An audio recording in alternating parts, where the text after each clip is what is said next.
Welcome to Teaching Artist Podcast, a show dedicated to discussions of teaching art to kids, making art, and how those things overlap and feed each other. I'm Rebecca Potts, your host, a visual arts teaching artist.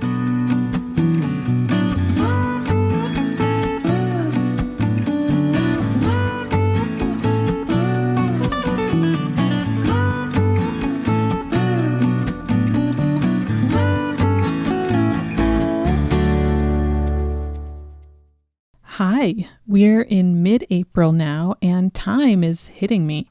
It's been over a year of various degrees of lockdown, over a year since I set foot in a classroom. I was able to get my second dose of the vaccine this week, and I am feeling so hopeful as I see more and more vaccines roll out. Yet, still worried for our children and students, for the parts of the world and the country with less access, where COVID is still raging. It comes in waves, like everything, hope and worry, cresting and falling. These conversations with teaching artists lift me up, and I hope they do the same for you. Huge thank you to Christopher Bursk, who just joined as a supporter through Anchor. It is so meaningful to me when someone offers financial support to help keep this podcast going. It has allowed me to hire editors so that I can keep up the pace of producing weekly episodes while juggling all the things. If you'd like to chip in to support the show, I've set up a link where you can quickly and easily do that. The whole thing will take less than 60 seconds. It's anchor.fm/teachingartistpodcast/support. You can contribute $1, $5, or $10 per month. If Teaching Artist Podcast is a part of your week and you love what we're doing, please consider visiting anchor.fm/teachingartistpodcast/support, or just clicking through the link in the show notes and supporting the show any way you can today. Thank you. I do feel like every time I re-listen to an interview in the editing process, I think of all the things I should have said. It's this imposter syndrome, this tendency to second-guess myself and focus on all the shoulda, coulda, wouldas, which I'm trying to eliminate. Do you struggle with that too? In this episode, Pat Cruz shared the heartbreaking story of losing her ability to speak Tagalog due to teachers asking her parents to stop speaking it with her. She also talked about struggling in school and how it began with language, not knowing how to separate English and Tagalog, and falling behind in these boring rote classes.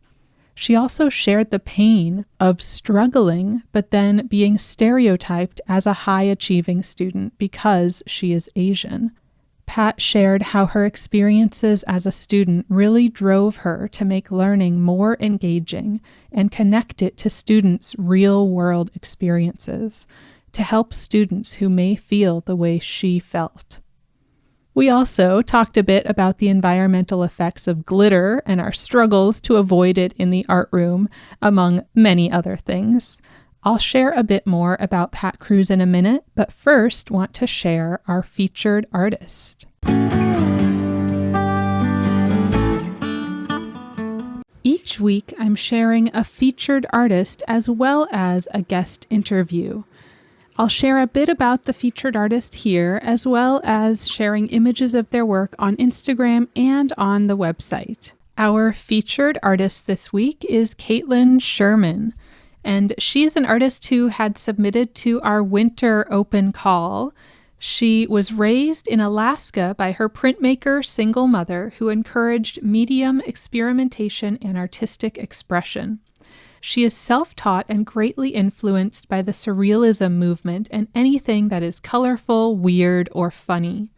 Some modern artists that she's jealous of are Sarah Rupp, Casey Weldon, David Shrigley, Peter Schmidt, and Rowinda Omar, to name just a few. Generally, Katie works with acrylics on canvas, focusing on the human form and portraits. From her statement about this specific series we're showing, she says, "This series is born during dark times as a way of escaping to a delightful, bright, funhouse mirror reality. I painted my loved ones as the world burned and my father was dying of cancer. I painted these portraits as my father changed from someone strong and independent to someone I barely recognized. As a way of laughing at the dark and holding on to my past, I painted my best friends on the best day of my life. Thank you to my favorite people who lent their faces to be distorted and recreated, changed, but still beautiful. Ah, so meaningful. You can see her work on our Instagram we'll be sharing this week and also on our blog at teachingartistpodcast.com. And if you would like to be featured, you can submit your work at teachingartistpodcast.com/opportunities.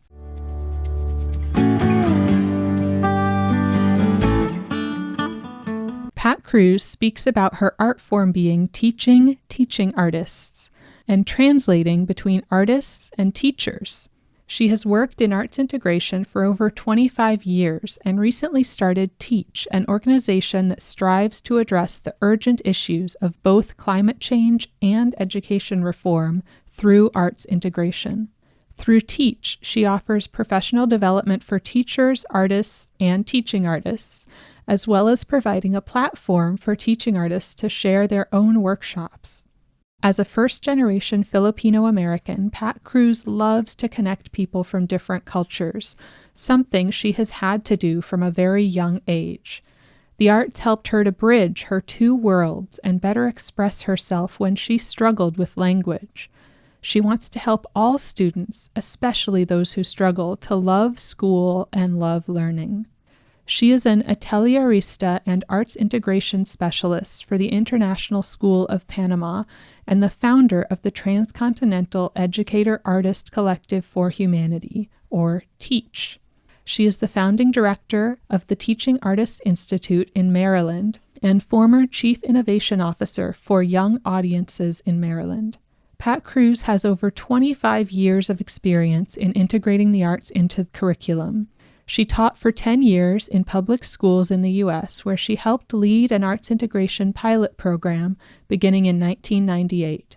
This program significantly raised student achievement in reading and math. The results were so compelling that in 2005, she joined the nonprofit Young Audiences Arts for Learning of Maryland. As Education Director and Chief Innovation Officer, she designed PD programs and partnerships with schools and districts around Maryland. She also directed the Teaching Artists Institute, an intensive training program for teaching artists who want to integrate their art form into the school curriculum. Now, as a atelierista at the International School of Panama, Pat Cruz helps students explore the hundreds of languages of the arts, music, dance, and theater. Her goal is to help transform teaching practice through integrating the arts and teaching artists throughout the school day so that all students and teachers may find their voice and love learning.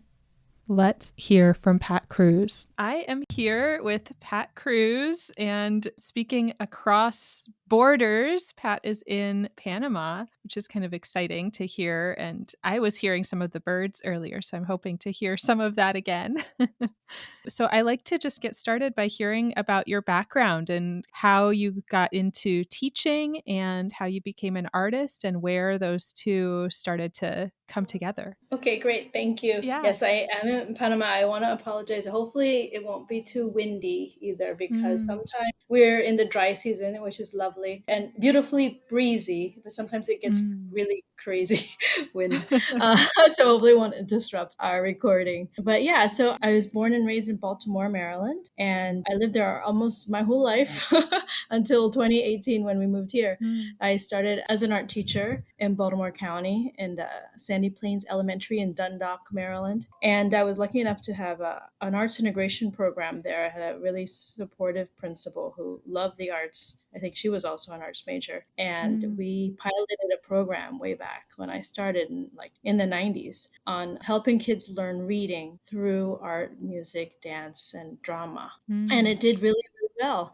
we helped the kids raise their test scores. We were in a Title I school, which is a high poverty school, and it made a huge difference in their ability to get on reading level by the time they finished second grade. So the program did so well that I moved on to another school in Baltimore, another Title I school, and they had me implement it there. And it did super well there as well. And I was so excited by, the data and the results we were getting that I wanted to spread that to other schools. And also, I'm just really lucky to have grown up in Maryland as an art teacher, as an arts educator, because they have a program called the Maryland Artist Teacher Institute, or they used to. It started also in the 90s, in the mid 90s. So I think it's one of the oldest arts integration programs in the United States. I never heard anything else like it. The State Department of Education and the Arts Council got together, and they had 100 teachers from across the state, public school teachers, get together in the summer for 7 days with a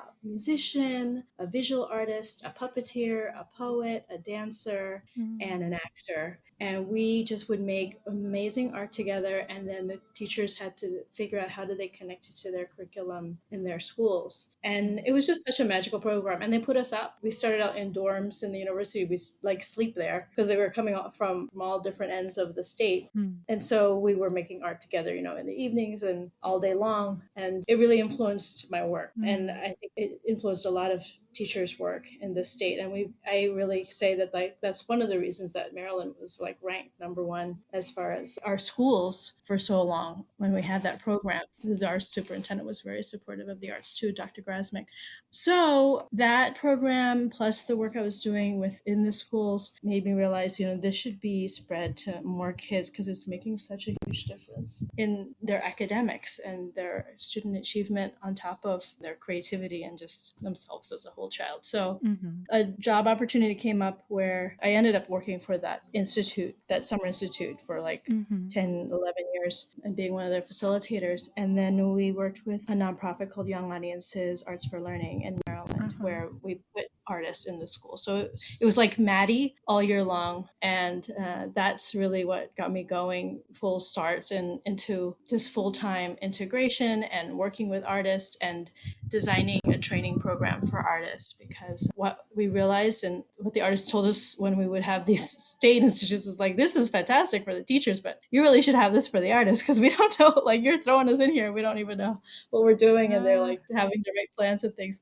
And I'm you're right. We need to have a Teaching Artists Institute. And years later, when I started working for Young Audiences, that's what I ended up doing. I was the director, and we worked with a team with the Arts Council and Young Audiences and AIMS, another arts education group, Arts Education in Maryland Schools. And we created the Teaching Artists Institute. And that I really think really helped to set the stage, because what it became, it was a training for artists, but we had teachers come in on the Saturdays, and they were asked to come and were paid to come to help the artist. But what it turned into was this beautiful place and space where the artist and the teacher could really work together, get to know each other, understand how what they do connect with what the kids learn. And then the teachers and artists actually tested it out. They did the residency in that teacher's classroom. So every artist had a teacher partner, and they got to work together in the classroom. So they had this really long and depth relationship through going through the course together. And then, eventually after years of doing the program, some of those teachers became administrators. And what we found was the work of artists, teaching artists, was increasing because the teachers understood the power of having an artist in the classroom and having artists in residence in the schools. And then we found that we had school districts actually making it part of the budget, where artists and residents were a regular part of the school day, which was really wonderful. Yeah, that's amazing. I'm curious if you could share maybe some of the strategies. I wrote down when you were first talking about the reading program through the arts, if you remember, or if you could share any of the kind of specific strategies for those of us listening who are in the classroom, kind of in it now. Oh yeah. There's lots, and there's lots of resources too. Kennedy Center has lesson plans. Walters Art Museum in Maryland and Baltimore worked a lot with the school teachers, and they have a whole website with lesson plans. But actually, it's funny because I was just speaking about this before, and I guess just some specific strategies. It depends on what you're doing and what your interested in, but also we Mm-hmm. want to make it really authentic to the art form. So, sometimes it's not a good fit, and you don't want to make something contrived. That's the last thing we want to do. We want to honor the art form first Mm-hmm. and foremost. So I think some things that have worked for me generally is looking at what the teachers need. So when we focused on second grade, they needed to understand verbs and that they're action words. And I think, oh, what do I do in visual arts that's about action? And I thought, well, gesture drawings are all about action. It's not about any details or who the person is. It's just about what action are they doing.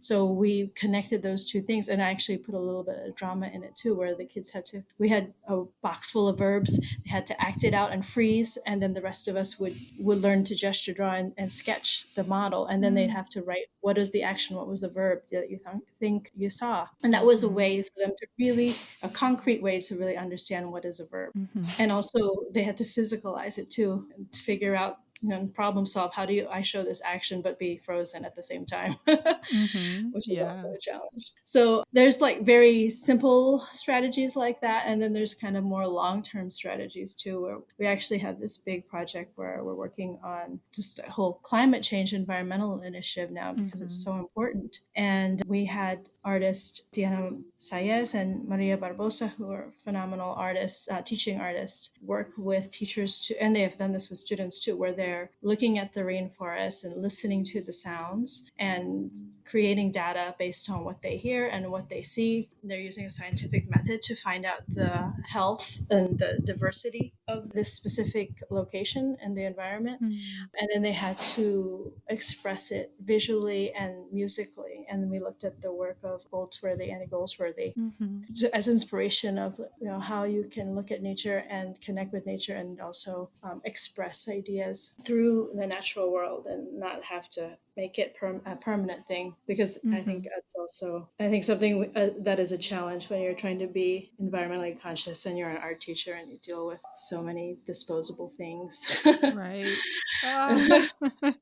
Yeah, and so many things going down the drain and Yes. Oh God, that yeah. like there's like a whole sparkle conversation. The Oh, glitter. yes. Yes. I know. I feel like I inherited a bunch of glitter. Oh, so I did I. refused to buy it, but I was like, "It's Yeah. here. What do I Same. do with this?" Right.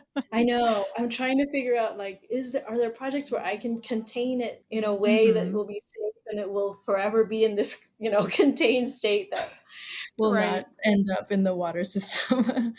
Yeah. Yeah. Yeah, for a long time, I had it, like, hidden away, and then kids and even parents would ask me, like, "Why don't where's the glitter? Don't you have some glitter? You're an art teacher." Right. I know. It's Oh. terrible. No, I know. We have the same issues, especially here because in Panama, like we're just the water is everywhere. We're just surrounded by water. Mm. We try to be so conscious of it. Yeah, Yeah. I also have the same problem because there's so much glitter in there, and I feel so bad because before any of us knew, I used to make all kinds of giant glitter posters with the kids and yeah, sparkles. Yeah, they're always asking for this. I work with very young ones, so it's Uh, always about the glitter. yes. Yeah, one solution is and I'm not sure if this is really a lot better, but using, like, the glitter glue where it's kind of Mhm. already embedded in a glue so the little bits aren't getting everywhere. Right. And my daughter loves that stuff, she's 5, so the little Yeah. ones really This love seems like that. it. Yeah, at least it helps to contain it a lot better, and Mhm. I think it's all Yeah, about just being responsible with how we manage the waste and making sure it right. doesn't get into the water system. Yeah. Ah, Yeah, but and yeah. so now you're teaching young students there, and I'm also curious how you kind of started your story as an educator. Did you always kind of plan to be a teacher? Oh, no, absolutely no. I guess that, yeah, I don't know if, did you? No, no. Yeah, I wonder if our teachers are different than most teachers, because most teachers you ask them and they're like, "Oh yes, I always played teacher when I was a child," and then I Right. absolutely hated school. So I did not do well in school. I was a terrible student. Mm. I was the first in my family to be born in the States. Uh-huh. So it was a struggle because, I had a different language at home. My parents came from the Philippines, though they spoke English and Filipino and Tagalog, but I Mm-hmm. didn't know the difference between the two. We would just interchange the two because that's how it Right. is. And when I was growing up in the 70s, the teachers, sometimes I would use words they didn't understand and Mm. they thought that was holding me back. And one day I needed to throw up and I didn't know the English word. And I told the teacher, but she didn't understand. And so I threw up and then, it was a big mess. And then they told my parents to stop speaking to me in Tagalog. They said that Oh no. yeah, which was so Oh. terrible because so now I can only understand it from hearing it, but I can't speak it anymore because I was Mm. forbidden to speak it anymore. Oh. But I think it really made me not like school at all. I had this Mm-hmm. culture at school and I had this different culture at home. And I was like kind of the go between because my poor parents, they were completely new Mm-hmm. to the country too. So it actually, I think, helped me later because I feel like I've always had that role of being the buffer or being the translator between two cultures, whether it's like the culture of artists and the culture of teachers, because Mm-hmm. that's a lot of what we do in our teaching artist training is helping artists understand the culture of schools and the Mm-hmm. language that teachers use.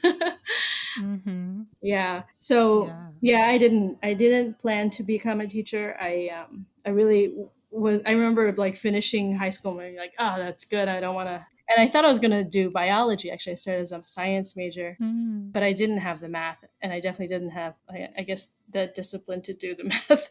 And so I took a break from school because I actually did so poorly that I went on academic suspension. And I started taking, so when I had that break, I took an art class. And I always was, I always did do well in art class and I loved art. But I didn't think, like probably most of us, that I could make any money with Mm-hmm. art. But when I took that class, I realized this is like something that I am passionate about and I love. And so I decided, well, I'll do arts education because at least that way I'll have a job. But then the Mm-hmm. more I got through the program, the more I realized this is kind of actually the perfect job for me. Oh, I love that. And I love how maybe some of that biology interest is coming back Hmm. now in your work around climate change. Yeah, I think maybe so. And I realize now that it's good to have teachers who hated school in the on staff because Mm-hmm. so many don't have that perspective. They don't understand that perspective of the students who hate school, and I do. So it kind of helps to bring some empathy or some understanding into the team. And I think that's Mm-hmm. always been my mission is to help kids who were like me, who really struggled. And I was really way below grade level. I was always like in the remedial reading class, but it was not because at the time I thought, I'm just dumb and more, Mm-hmm. I didn't I don't learn the way everyone else, and I felt really stupid. But Oh, I just realized that, I was in a Catholic school and it was very rote and very boring, basically. uh, yeah. and so, like, it's now my mission to make, school interest. That's why I want to integrate the arts, like, in schools all over the world now, where I can help kids who are like me who really struggle with the traditional way of learning. Yeah, I feel like I've heard that before. I I was kind of the opposite. I was like a very sort of shy, introverted, good student, like straight Ah, A student. And now I feel the same way that I notice those kids who are just like, kind of head down trying their best, but like kind of scared to speak up and right. like the kids that are like I was. Oh, that's Yeah, but it definitely makes a difference. Yeah, and I was so typecast because the other kids thought I was good just because I was the only Asian girl in the school. Uh, Growing up in Maryland in the '70s, they're like, "Oh, she's Asian. She's really good." I'm like, "Why are you copying off of me? I'm like failing class. Your grades better than uh, mine." yeah, the stereotypes. Yes. Uh, Yeah, it's kind of yeah, but it funny. does make such a difference, I think, like you were saying, for kids to have teachers that understand where they're coming from Yeah. experience, like not just kind of guessing how they might be feeling. Yeah, it's true. I think so. I just think that, I mean, it's just a fun way of learning, right? Like, why not? Why wouldn't you want to, connect that fractions lesson to beatboxing? Mm. Like, yes, why no? Why would you not do that? Yeah, I love that, using the arts to engage. Exactly. To engage and to connect it to their real lives, to connect to where Mm. the kids are, make it real for them. And make it memorable. Like, that's the other thing, Right. that if you experience something more viscerally than just, like, reading it, it sticks with you. Yes, I actually, there's some data that we got from Bates Middle School in Anne Arundel County, where they got Mhm. to do a control group and then a group that got to learn through arts integration. And Mhm. it showed, like, I think 97% of the kids in the arts integration group retained their Mm. information, and it was way higher than the control group. And now Wow. all the whole now, like, everything's arts integration, they can't have a control because the results were so good, it would be wrong to to make some kids not get to have the arts integration classes, Mhm. which is really great. But I mean, I think that everybody, all artists, I don't know, I feel like general public would probably say, of course you're going to be more engaged if you are making art while you're learning science, and or you're making music while you're learning math. Mhm. Just makes sense. And there's actually lots of neuroscience that backs that up as well. Ah, yeah. I was actually talking with some people about drawing and the connection between drawing, reading, and neuroscience, and like how there's studies about that as well. And I've been seeing in my daughter's kindergarten class learning to read, there's a lot of drawing involved in learning to read and write. Oh, nice. Yeah. Yeah, which is really Yes. interesting. Yeah, definitely. There's a nice little video about why kids should draw more in school in general, Mm, and like just encouraging all teachers to have kids use drawing in their note taking and just throughout mhm. the day in their classes. Yeah, it was really interesting for me to see how they're teaching it. Maybe one of the benefits to having school be online right now is that I get to sort of be like in the classroom, which is our living room, Hmm. and Yes. see what's happening. Yeah, so that's been really interesting just to see how, writing workshop is mostly at age 5 when they're just learning to write. It's mostly like draw your story and then see what words you can add. Yes, I feel like the parents are really getting a whole new picture of what it is, what they're doing in the classroom, what we're teaching. Yeah. As the art teacher, I hardly got to communicate and relate with the parents. And now I have Mhm. so much more connection with my parents, especially with my pre K classes, because they have to be there the whole time with my little 3 and 4 year olds. Oh, yes. And what does teaching look like for you now? How has the pandemic shifted it? Is everything online? Oh yeah, we have been online since March. Okay, Right yeah. away, like I think the second day after they had the first case in Panama, and we're Mhm. in an international school where lots Mhm. of they're traveling all over the place all the time. And so of course that first case, we had one of our students who was on the same airplane as the person. Uh, So thank God they shut down the school right away. And mhm. so yeah, it's been a challenge. We shut down right away, and I think we had like 3 days to prepare. And Mm. then we start, like, I think we shut down Tuesday. We had Wednesday to prepare and start to get things ready, and then grab stuff from our classrooms. And then even when we went to back to school to grab stuff from the classrooms, the government's like, no, everyone must go home right now. We thought we would have like a whole day to plan and have meetings, and they kicked us out because they're very strict here. Oh. We actually have been on really strict lockdown for a long time, and still are having issues, with the cases spreading. Mhm. We just kind of figured it out. At first, we were on, at least the arts teachers and the special area teachers were doing asynchronous. We did everything through video, and which was really Yeah. hard because it's just, you need the energy of the kids, and not to see them Mhm. was really, really hard. And plus, you're Yeah. just, I feel like it's one thing to do it live and then let it go. And then, but if you record it, then are a perfectionist and you want to make it perfect. And it took Ah. me many, many hours to make video lessons. Mhm. And then we came, thank goodness, when we came back after the summer break, the feedback was they wanted more synchronous time with the kids during special time. So Mhm. we've been doing all synchronous classes with like one asynchronous class a week. And it's so much better. It's easier to plan.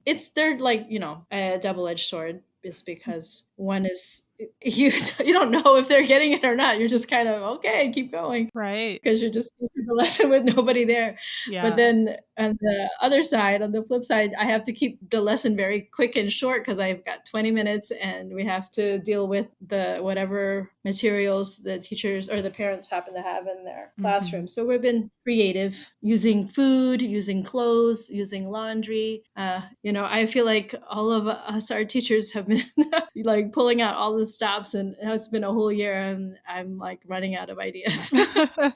Oh, yeah, I totally feel that, and, I'm like, "There's only so many things I can do with your recycling bin Yes. and and, like, Bottle pencil and cap. paper." Yeah, I know. And now some of them are starting to use dry erase boards. I'm like, oh, I Mm, see. We don't want to use paper anymore, which is, right. I can understand for a drawing, but like for painting today, I don't know if you can use your dry Right. erase board That's not instead. quite gonna work. Yeah. And then we have the ones where, well, we're at the beach. I don't have my art supplies here. Ah. So that, but the kids, they were very creative. Like sometimes they'll use materials that they find on the beach, seashells and rocks and things. Mhm. So yeah, we do what we can. Yeah, and so your school wasn't able to give, like, art kits or anything like that? Supplies? Yes, we did do that. At one point we had a materials pickup and we're going to do it again. But some of the kids aren't into, like, we have some of our kids, because there's an international school, some went home and they're like Mhm. calling in from Italy or wherever, and Mm. so we have kids all over the place, and so some of them Yeah, didn't get their supplies, or they were not in the city. They were like, they drove out to the countryside or they drove out to right. the beaches, and so they didn't get their supplies. Yeah, So yeah, but most of them do have. that's good. Yeah, I Yeah. mean, it is a privileged group, I have to say. It's a Mhm. very elite school. It's a very different environment than teaching in Baltimore City Public School. Right. Yeah, completely different. Quite the culture change, yeah. Uh, But kids are kids. It's the same. It really is. Like the kids are the same. yeah, It's just that the circumstances are a bit different. right. And then alongside your teaching, you also started Teach. Could you talk more about that and the programs that you're creating? Yes, I would love to. Because of the pandemic, I was so concerned about these wonderful artists, and they're all become really good friends and family, really, Mm. back in Maryland. And right away, of course, when the schools closed, boom, their income was completely gone because Ugh, they're independent contractors. They're not on right. salary, and they still have bills to pay and families to take care of. Mhm. So I was just trying to think, like, what can I do? How can I help? I'm all the way in Panama. And I looked around online because I actually had this idea that when I was leaving, that it was for two reasons. One was because always dreamed to live outside of the country and see what it was like to live in another country. And Mhm. two was because I wanted to see if I could help spread this idea of arts integration that was so strong in Maryland to other parts of the world. And maybe if we did it something internationally, it could also help nationally in a way, because there are so many parts of the United States that still doesn't know about arts integration. So maybe this international format will help to bring more attention to it. Mhm. So anyway, I found this great website called Share Tribe, or this website building platform. Mm. I think they're in Finland, and they offered like 5 months free if you were helping to support people who were affected from the pandemic, because it was in Mm. April, right? Like, in the very early parts of the pandemic. And so I have no nonprofit status. I didn't have anything. And I just wrote them my idea. Like, I want to help the artists and get them like virtual work, and maybe could also help families who are stuck in. They can, hire an artist to do a workshops for them, or to do a private show online for them. And they said, yes, that sounds fantastic. And they gave me 5 months free. I think we all thought, oh yeah, 5 months, it'll be definitely over by then. Right. Right. Oh. So it was great because it was like I used to Airbnb back in Baltimore, which was a fun way to meet people. And it was like the Airbnb, I say it's like the Airbnb for teaching artists, because Uh, it takes care of the money for the artists. It, like, you can just pay online, and then it goes to the artist's account and they don't have to worry about talking about that. That's what I loved about Airbnb. I could like have people come over. I don't have to worry about touching the money, and it just is all handled by the website. So that is a really nice feature. And then also they can leave reviews for each other. And I thought it wouldn't be great to have like teaching artists on there. And we have some amazing teaching artists who have joined the Teach program. And Teach stands for Transcontinental Educator Artist Collective for Humanity. So beautiful. that's our acronym. Thank you. So it's really about, trying to help artists and educators connect so that we can help empower our students and help them to find their passion. And whether it's artistic or not, I think the skills that they get from having an educator and an artist collaborating together, the communication, the collaboration, the cultural understanding, and critical thinking is what we want in all of our schools. So it's been very exciting, actually. We have only, we're in a couple months, we'll be a year old, and we've got phenomenal artists on the roster. We have done a couple PDs. We did one in Italy. We just did one a week ago in Romania for 50 teachers. They were beatboxing with Max Bent and Jamal Collier. That was really exciting. It's very revolutionary in some parts of the world. I think we were very surprising, but they asked us to do this, and it was a Friday afternoon for these teachers in Romania, and it was voluntary. And I thought, well, maybe they're going to have, a handful of teachers come. Yeah. And they said, well, what's the maximum? Can we have 100 people? I'm like, wow. And we thought, well, that's kind of hard to do PD for 100 people online. I said, I think the maximum should be 50. And she said, okay, we'll make a limit of 50. And I thought, well, yeah, maybe they'll have, 25 or less come. Well, they had 50. They had it filled completely. Wow. And not only did the teachers stay for the whole 2-hour PD, which I actually was thinking it should just be 1 hour because I thought it's like a long time. I don't know how long your PDs are. That would be a long time for a PD. They stayed for the whole 2 hours, and then they stayed almost an hour more just talking about lesson ideas that they were excited about from what they learned from Max. And it was phenomenal. And now they are talking to us. We met this wonderful partner, Alina Gumbuta in Romania, who is a teacher trainer, and she knows other teacher trainers. So she's talking to like Spain and Portugal and other countries about what we're doing, because it's very, very, very different and new. That in like, especially in Romania, they're very traditional and very, I guess, just kind of old fashioned in how they approach education with their students. And so she really loved it. And I love what she said, because she said that, arts is freedom, and our teachers really need to understand themselves how to be free in their thinking. And this is why arts integration is so important, so that they can help their kids to be creative and free in their thinking. Yeah. And this is what they have hired us to help them with. That's amazing. It's very exciting. Yeah. It's very exciting.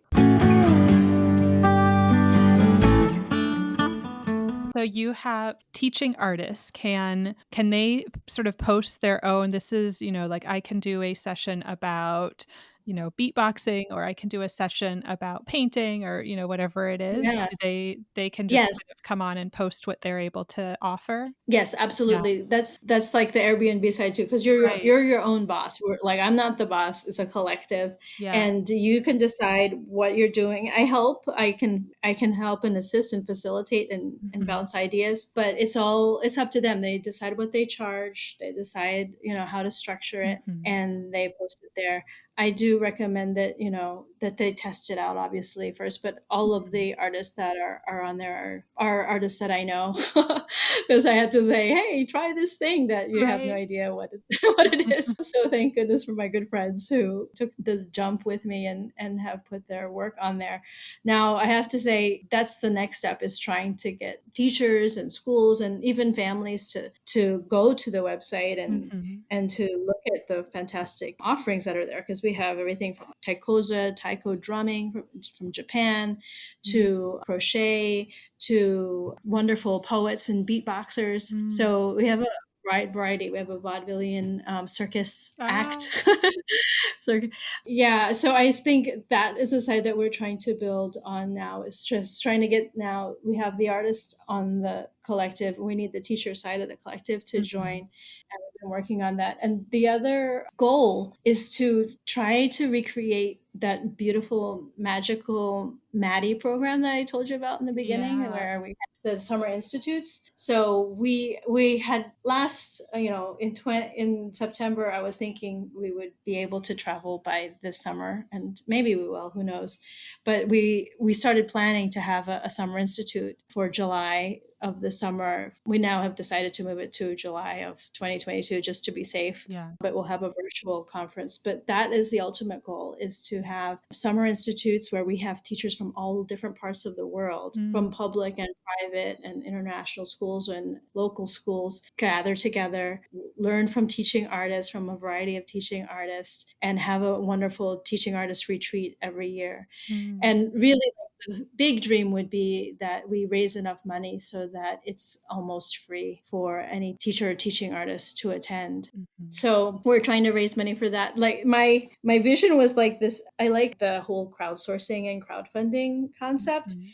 And I like looking at their ideas, but I'm like, why? Like, if this company can raise like $90,000 for this new purse design, Ah, like, can't I raise, like, if I can get like 1,000 teachers to give $30, that would be enough for us to have an institute. ah, And then out of that $30, everybody, all the 1,000 people will have the virtual institute, and then we'll pick 20 out of that 1,000 to get to come. And every year we'll pick, a different group of people to come. And maybe if we get mm. more teachers and more, to sign up, then more teachers can come. And it would be like this kind of just very socialist way of all of us supporting each other so that we could Yeah. make it happen. Ah, But yeah, I have like, we have a little over 100 now, so we're getting there yeah. slowly but surely. Yeah, I feel like, it grows. It's like a long-term thing, and it'll grow kind of little by little, and then I do feel like with this sort of thing, there is that sort of snowball effect where it gets bigger and bigger, and, like, then it starts to grow more quickly as more people share. Right, yeah, we gotta exactly. We need critical mass, and Mhm. then it's gonna be exponentially growing, like, yeah. Because my first thought was to make it like a contest, and I thought, you can have a chance at winning the free trip to Italy. Mm, Sign up for the virtual conference, pay the $30, and then you get a chance to win. mm, The team thought that, no, it shouldn't be some people thought that was, like, too much like a raffle, mm, and they thought, well, we should do a creative challenge instead. But that was so we did a creative challenge, and only 6 teachers actually did it, because I figured everyone's exhausted, everyone's tired, and the mhm. last thing you need to do is to do something else online. But God bless the 6 teachers and teaching artists who submitted an entry, and we have a wonderful winner who's Kristen Taylor from Baltimore City, who's done incredible work with her Yay. students. Awesome. And yay, she's going to Italy for free. Oh, Yay! woo. So that's awesome. In 2022, Yeah. like next year. But yeah, she's got it all expense paid. But I think we're gonna revamp that, and I think we're gonna go back to maybe not making it random, but making it so people can share. Like, they'll post a little listing of themselves on the website, and Mm. then they just need to share it and get lots of shares and lots of likes. And that way, it'll help to build the community as well as pick our winners for the contest. I feel like with these things, it's also helpful to be a little bit flexible, like you have been, and kind of adjust as you figure out what's working and what's not working. And Right. yeah, And I loved having that flexibility, because it's just me figuring things out. right. I used to work for, when you work for a nonprofit or even work for a school, it takes forever to change things and make decisions. So it's nice to just kind of decide and figure it out. And if it doesn't work, I'll just do something else the next time. Right. Right. Yeah. Yeah, it is interesting, because I've been in that role a little bit now too, just with this project and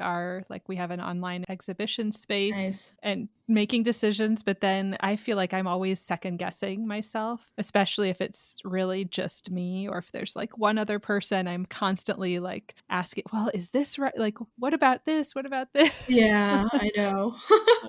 Yeah, so there's that speed and that ability to, like, really kinda turn on a dime, but then there's also that I don't like imposter syndrome a little bit and just feeling Mhm. like, I don't know if I'm doing it right. Like, who am Right. I to be the one making decisions? Yeah, and you don't wanna, like, come off as a flake that, "Oh, they're changing it again," and Mhm. blah, blah. But, Yeah. yeah, but I feel like it's such a tenuous time, like, we've been living in limbo for how long? How many months more are we gonna live in limbo? And everything's constantly changing with this pandemic, so I Mhm. think it's understandable at the same time too, because Yeah, definitely. we all have to adjust to what's happening all constantly. I love the idea of even if the $30 fee is sort of a fee where you can then attend the online conference. That's, still pretty affordable for a conference. Yeah, that's what I thought so. And then if that also gives you the potential of going in person and having that deeper connection with the people, all sounds very like win-win. Yeah, thank Yeah. you. I'm thinking that also we'll do, since this year we only will have the online conference, that one of the goals of that conference is that people go and they actually do action, like either a lesson plan Mm, or a project in their community, and and we'll come back after like 6 months and check in and have, it'll be optional, but mm, if people show what they did, their projects, we can select our winners based off of, or some of our winners based off of those mm, projects. And I feel like those people really showed that they should come to our in person institute in mm, July. So maybe like January, we'll have a kind of a follow up meeting to see what was the progress of the environmental arts integrated project that you mhm. created. And then we can have people vote or whatever and pick who should come to Italy. Yeah. And then I'm hoping every year we can have it in a different place. I actually did do an institute in Panama my first year here before the pandemic started. And then we were supposed to have another one. 2019, we had scheduled it and we had fantastic hip hop artist Jamal Blackroot Collier who was supposed to come. Everyone was super excited. Like it filled up like in Uh, a day, the registration. And of course, we all know what yeah. happened. Uh, So yeah. sad. With the idea of having people kind of evaluate their progress with their projects, would that be part of what you're kind of teaching, or would you be offering like evaluation tools or just because I feel like that's one area where, if you haven't like I know you've worked for some nonprofits that sound like they were doing a really good job of that, of like Mhm. evaluating and Yeah. collecting that data and being able Yes. to, because that data is really important. That's a way to share what's happening and to, influence and advocate for continued arts integration. Yeah, it absolutely is. So I don't know if that would be part of it. Yeah, we're going definitely we that'll be part of the training for those who need it, and then part of the criteria that we ask for and help to facilitate when they go back to their Mhm. communities. We're thinking we're going to have kind of three tracks because we have some people who are just completely new to the whole concept of integration but are interested in learning about it. So we'll have like arts integration introductory track, and then we'll have people who maybe they're interested in connecting with the, like, to do a more international kind of work and see and meet people at the conference. So Mhm. that's going to be another track, kind of a more global perspective track. And then maybe we have a track for kind of intermediate people who are ready to already know arts integration, but they want to focus on climate change and they want to learn about all the ins and outs of what they can do locally to help address sustainability and climate Mhm. change. So, yes, absolutely. Because it's important in a lot of different ways. And I think that's probably the biggest part of what we do in the training is to help teachers and artists understand evaluation. It's funny because it's my 25th year in education, and that's always been the struggle. And in a way, like I think artists do it naturally, but they just need to understand the language to use to describe what they're doing because we're really kind of internal and I think intuitive about how we evaluate ourselves and evaluate our things, and it's done well usually, but we just don't know how to take that and put it in the language of education Mhm. ease and have people understand it. And I think actually the magic comes when you have educators and teachers talk about that and figure out like really what is the whole purpose of this project, what is the understanding we want them to walk away with, what's the Mhm. big idea. And so we really do a lot of kind of backwards design, understanding Mm-hmm. by design. Because I'm from Maryland, where Jay McTighe is from, and Daisy McTighe was my boss. Oh, So I learned a lot about UBD and understanding by design directly from the McTighes. that's amazing. Yeah, it was, like I said, I'm very lucky to have grown up in Maryland. I think it's very good for art teachers to study there. And like one time I was at a National Art Educators Conference, NAEA Mm-hmm. conference, and I think it was in Seattle. And on the plane ride back, I'm looking at the plane, and there's like Dick Deasy and all these huge names in arts education on the plane. I'm like, oh gosh, hope nothing happens to this Oh, plane, because there's all of the leaders of arts education are on this plane right now. But I think also it's just because we're so close to mm, DC, and we're a lot of them have to yeah. working in NAEA. And Where are you, Rebecca? I'm oh, sorry. I'm in Los Angeles. Oh, fabulous. Yeah, so On the other side of the world. the other side, Yeah. we haven't really gotten into your own art making. Do you have sort of a studio practice, or are you making time for your own artwork? Or is it more like, I feel like I saw on your website somewhere this idea that like your artwork is almost Yeah. this like translation, this like teaching artist? Right. It was one of my artists who said that, a friend of mine, Kevin Oh. Martin. He said, you're a teaching artist whose art form is teaching artists. Like, yeah, that's kind of what it is. I feel like, yeah, now it definitely is. I love clay, I love pottery, and I also love printmaking. And I used to have my own printmaking kind of side business when I was in Baltimore, and did a lot of t-shirts and festivals. Mm-hmm. And when I could, I guess when I was working at the nonprofit and I was doing this work full time for that, then I got to have that art form. Mm-hmm. And I don't know, probably can tell from the language I use that I'm a big activist too. So for that reason, I love printmaking, because you can, help with political messages, and Mm-hmm. and help Yeah. promote. Like, I had my first T-shirt was just "Be More for Peace," and that Oh. was just right before the Iraq War. So I've been doing it a long time, but very like locally centric messages, but also globally connected. Mm-hmm. Well, I guess now that the last 3 years, I think definitely my art form has been teach, because Mm-hmm. it's a labor of love outside of my work as a atelierista at my school. Yeah, it takes so much time and effort to get something like that kind of going and keep it moving forward. Yeah, and do think that, like, for me, I just met an artist yesterday, and it's so rare, during these times to meet new people. But I went to volunteer at our community garden, and he was there, and he didn't call himself an artist. He was helping with the stones, and he's like, "Oh, I paint. You want to see? I just started painting again. I haven't painted in a while," Uh, because he heard I was an art teacher, and I went to see his work, and it's so incredible. And I'm like, "Wow, this is just so beautiful, and you've done so much." And he's like, "Yeah, and I haven't painted in like 20 years or something like that." And wow. I think I would go back to it when I retire, but Mm, very much, I think, I need to do something that is addressing urgent needs that I see in mm, the world. And to me, like, the environment is extremely important, and also helping to transform education is extremely important to me. mhm. So I think that's probably going to be my life's mission from now on. So, until I get too old to do it. I can picture you. Like, I don't know that you would ever be too old for it. Thanks. Yeah. It's funny because when I was working in Maryland, I worked with a lot of younger people. And when we started in the 90s, a lot of my friends from that program have gotten older and have retired. And the young people I was working with at Young Artists were like, wow, how come everyone who's into arts integration is so old? Mm.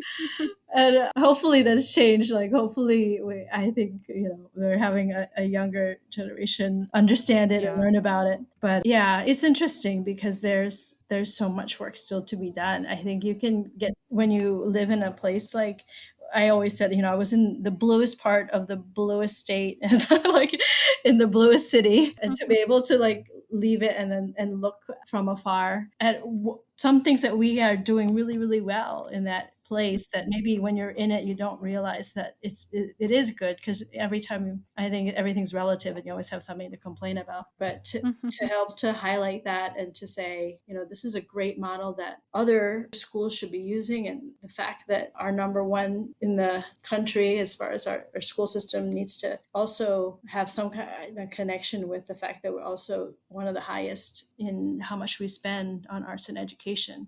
And if you look at some school systems that spend like nothing or next to nothing on arts education and where they are in the spectrum of like how well their schools are doing, I bet there will be a correlation.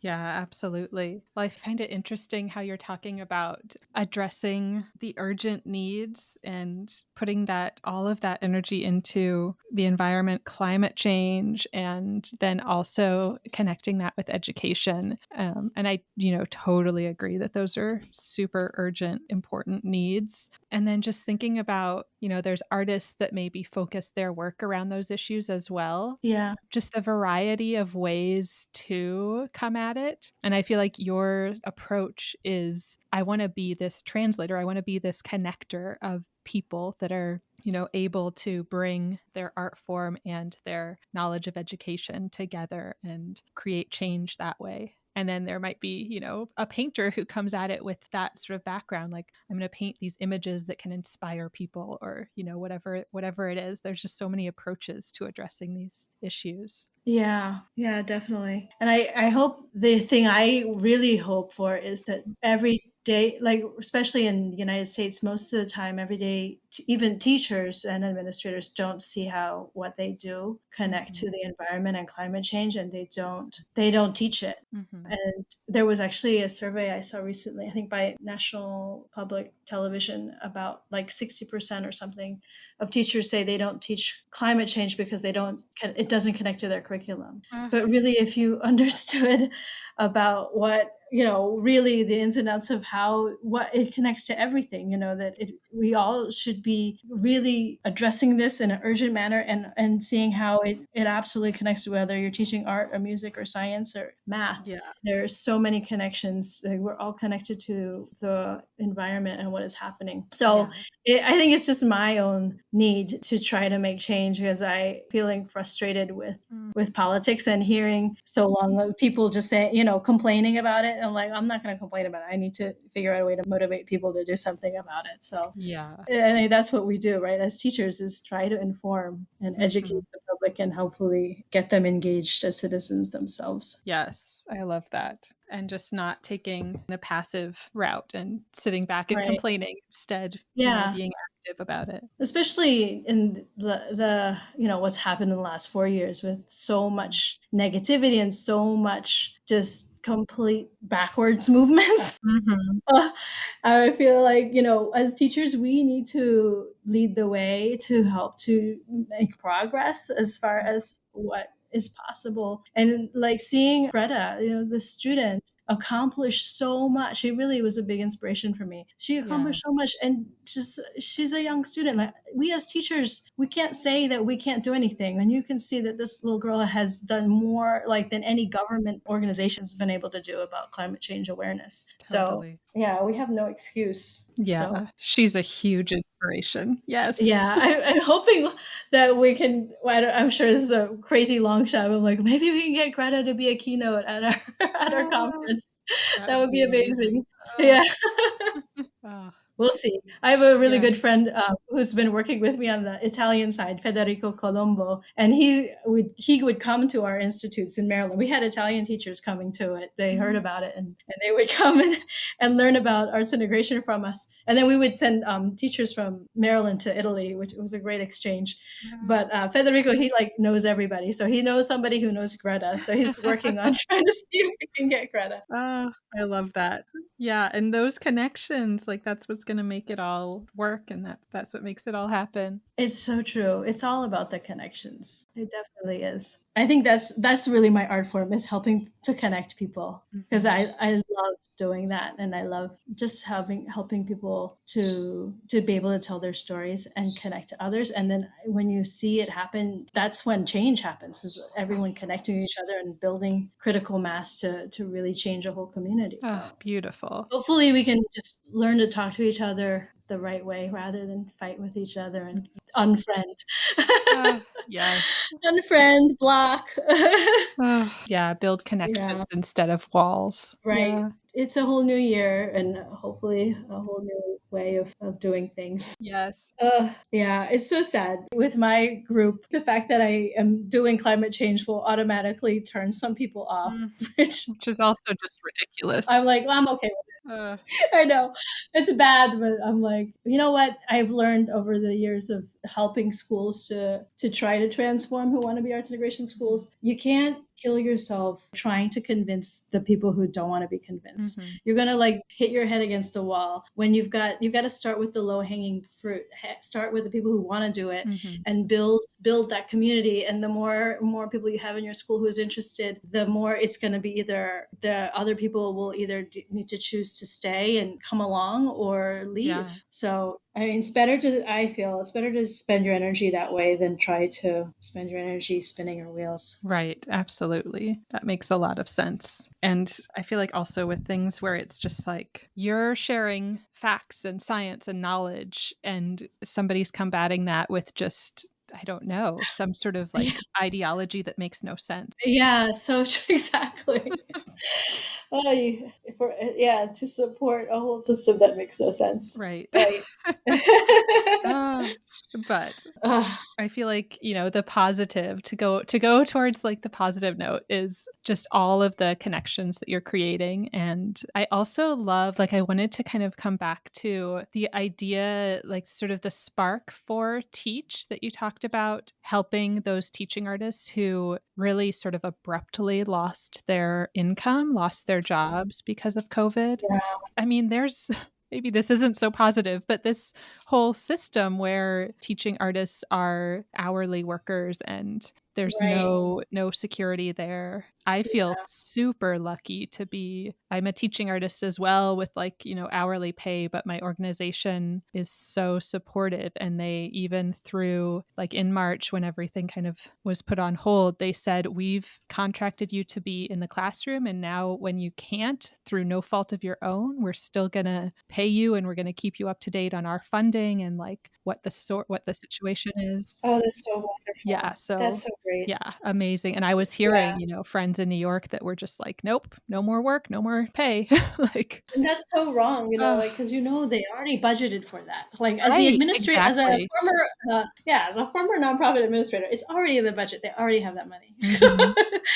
I mean, I guess there's times that the money doesn't go through. Yeah, Yeah. it is such a tenuous lifestyle and it's so hard. I know several that have gone into like working at Price Club and Mm, there it's just heartbreaking to see. But and I know there's so many struggling, of course, but this is something that's just a constant battle, whether it's a right. pandemic or not for teaching artists. Yeah. And there's the tag group Teaching Artists Mhm, Guild, they're really trying to work hard to help that. And there's a national group, the International Teaching Artists Collaborative, mhm. and they're trying to make it possible that there's teaching artists in every country. And I think that the more that people understand that this is an important part of our society, of our community, that we can make it. It's like a balance though, right? Because you want to maintain your independence, but you don't want to. So if you're contracted or you're salaried, then you kind of have to do what they say. Mm, So figuring out what that should look like for independent artists is tough. But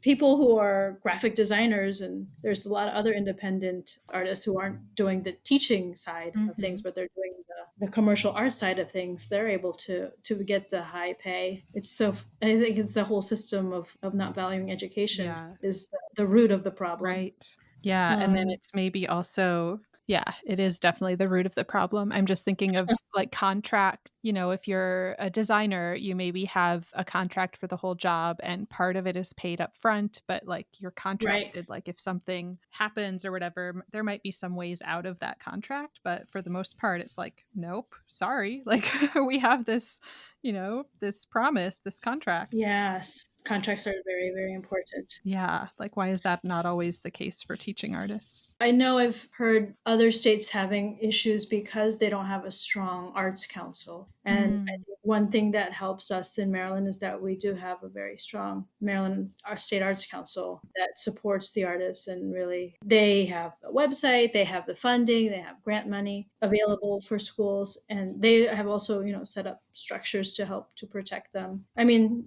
everything obviously could be improved, but I know it's better there than in some places. So, I mean, government can really help with that, having a legislature dedicate amounts to the Arts Council for each state is really important. Yeah. And I think it was like California really doesn't have much as far as arts funding, which is crazy to me. Yeah, I know in the schools that I was working at, so I was there through a nonprofit, and most of the funding was from the PTA. Wow. So it was not even, there was maybe a little bit of public funding that was put into the program, but it was primarily like what the school could raise. Yeah. Wow. And you'd think places like California and Florida, who depend so much on the arts business, arts community, would value that in their education system, but you don't see it in their government spending or budgets. It's very interesting.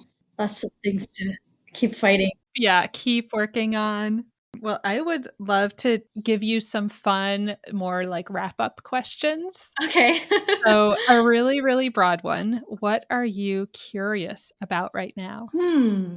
Let's see. What am I curious about?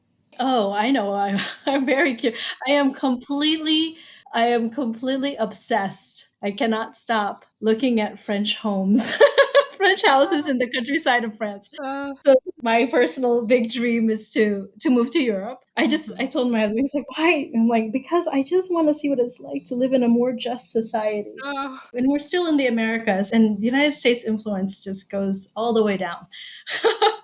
And so it's still very capitalist here for me. Yeah. And I've been looking at these lists of like the top places to retire, even though, we're in our 50s. So we're starting to think it's still a little early, but we kind of want to do early retirement. And if I can just do teach, I would be happy. Or if I can just do teach plus a bed and breakfast, I would be happy. So they say in these like rural parts of France, you can live up 24,000 a year. And so I've been like dreaming of this and and spending my free hours looking online at these amazing little farms or village houses that are like 60,000 US dollars. Yeah. Amazing. That would be so beautiful. Yeah. And I've been like joining all these Facebook expats in France groups just to see, just to dream and see. We actually lived in Prague for 3 years. Oh, wow. Prague is so beautiful. Yeah, I was part of all the expat groups. And Nice. And you left and came back to the US. I know, and we left in 2017, so we were, like, after the election, we still came back. Oh, no. Why'd you do it? And see, I left in 2018. I left the US in 2018. Crazy. Yeah. No, it was Was it amazing? Was it like a dream to live over there, or did you wanna come home? It was beautiful. I think the biggest reasons we came back were that I had my daughter over there. So she was almost 2 when we moved back. And it was part of that, like wanting to be slightly closer to family. I mean, we came to LA where my sister's here, but like our parents are nowhere near. Yeah. But my husband's work is pretty limited where he can be because he works in like TV and film. Oh, So okay. LA or New York is pretty much it for us in the States. But yeah, it was partly just wanting to be closer, not having to have an international flight to see grandparents and aunts and uncles and stuff. For sure. Then partly the other thing was that a lot of the expats that we knew were there working for like big international companies earning UK or US money. Right. Oh, yeah. And my husband was working for a Czech company. So it was like the social benefits are amazing, but it's also like you're not really saving and you're living sort of modestly, which was fine, but wanting to be able to sort of save for retirement and kind of knowing that eventually we would come back so we wouldn't have that social system supporting us forever. Yeah. So that was part of it as well, just needing to kind of feed back into being able to retire someday in the US or I know how you feel because I would never have even come here to Panama if my parents were still in the States, but Mm, they decided in 2014 to fly back to the Philippines. My dad always, like, from a very young age, I always remember him wanting to go back, and they only stayed uh, because of us. And they were both retired, and I realized, why are we keeping them here? Because my siblings had all moved away. I was the only one still in Maryland taking uh, care of them. And I said to them finally one day, I'm like, if you want to go back, you should go back if that's what you really want. And I'm like, we're gonna miss yeah. you so much. And I would go visit them until this happened. I would go every year. This is the longest I've gone without Mm, seeing them. But there's so many more family members there. There's like little ones and mm, cousins and aunts and uncles, and everybody's there. So, and whereas here it was like I only saw them on the weekends, and because I was so busy with work, and then they were yeah. alone. So it's just a lot more, just to have community around them is so much better for them there. So because they did that, I'm like, well, now I can go. I mean, I really do I miss my friends and my family I've made from living there my whole life. And the Mhm. other thing that's so crazy about the pandemic is that it's helped me to reconnect with everyone, that Mhm. now, especially with our work together, working together on Teach, I get to see them online and talk to them. And, and before the pandemic happened, we luckily, because we're teachers, we would have a lot of breaks and we would fly home like 2 or 3 times a year. It's not too far Mhm. to go there. And our school Right. actually gives us like free airfare home once a year. Oh, amazing. Yeah, the international schools, some of them, depending where you go, you can get a really nice benefits package. That could be a whole Mm, other story. yeah. Oh. No, I had no idea about them until we decided to do this. But yeah, Oh, it's a whole new world. I love it. Okay, another just kind of fun question. What is your favorite food? Oh, that's so sad right now Uh, because I can't get it and I miss it so oh, I know, I'm much. sorry. It's okay. Well, I can talk about it. It'll make me feel better maybe. My favorite food, I'm a Baltimore girl through and through, is Baltimore steamed crabs with Old Bay seasoning. And I'm also Mm. Filipina, so I have to have it with white rice, like steamed white rice, sticky rice. It's my two cultures. I'm missing my crab cakes and Baltimore crabs very, very much. I haven't had them in over a year now. Oh, I'm sorry. I always like that question. I'm always like, "Is this gonna be a hard one?" No, that's like hands down my favorite food for sure. Uh, So I'm gonna have to come back home. I don't know. Like I was asking myself that question: Are we gonna retire in France and just be there? Or I always thought I would go back to Baltimore. I love my city. mhm, So, and you do need, your support group. We don't mm. have kids, and I think that's like part of the reason, like, feel like I am so passionate about this kind of work. But yeah, I don't know who's gonna take care of me when I'm old. I have to go back and ask my artists too, my young artists. Yes, your sort of adopted family. Yeah, they definitely are family. I love it. And thinking of that, is there anyone that you would want to give, like, a thank you or a shout out to? Oh, wow. Yeah, definitely. I want to give a thank you and a shout out to my wonderful Maddie family, John Cicchini, Maria Barbosa, Diana Saez, especially. We've been keeping in touch throughout the pandemic. Once a month, we get together and talk, and it's really helped me so much. And my fabulous teaching artist family, too, Jamal and Max and Kwame and Matt. Oh, God, I don't think I could name everybody because I would be in big trouble. But they've been super supportive, and I think I could never get through this pandemic if we didn't have this technology so that I can stay in contact with my arts family back home. Oh, So thank you guys. yes. So love you and miss you. And I sent out a big invite for next year. So I love throwing parties, and my husband and I were kind of famous for our Halloween parties back home when we used to live there.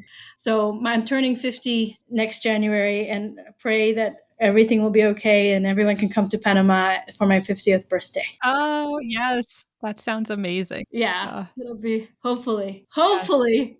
yes, fingers crossed that Fingers crossed. We keep pushing things back. but vaccinations are rolling Yeah, out. We're getting there. We're getting there. yeah, yeah. Okay, last thing. Where can listeners connect with you online? Oh, thank you. Yeah. They can connect on our website, It's teach, TEACH dash arts, ARTS.org, teacharts.org, or Awesome. teach-arts.org.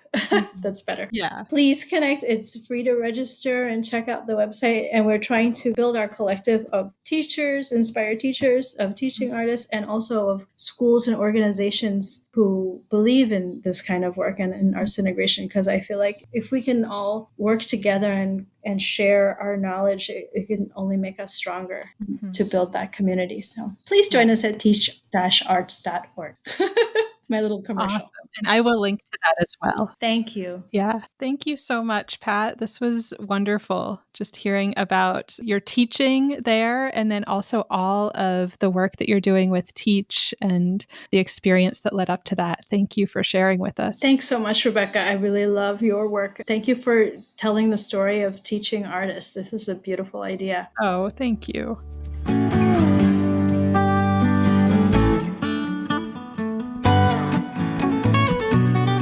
Thank you so much for listening. As always, you can reach me at Teaching Artist Podcast on Instagram or teachingartistpodcast@gmail.com. Who do you want to hear from? Please share your recommendations of teaching artists. And if you loved this episode, please subscribe, leave a review wherever you listen to podcasts, and follow me. It really makes a big difference. Thank you.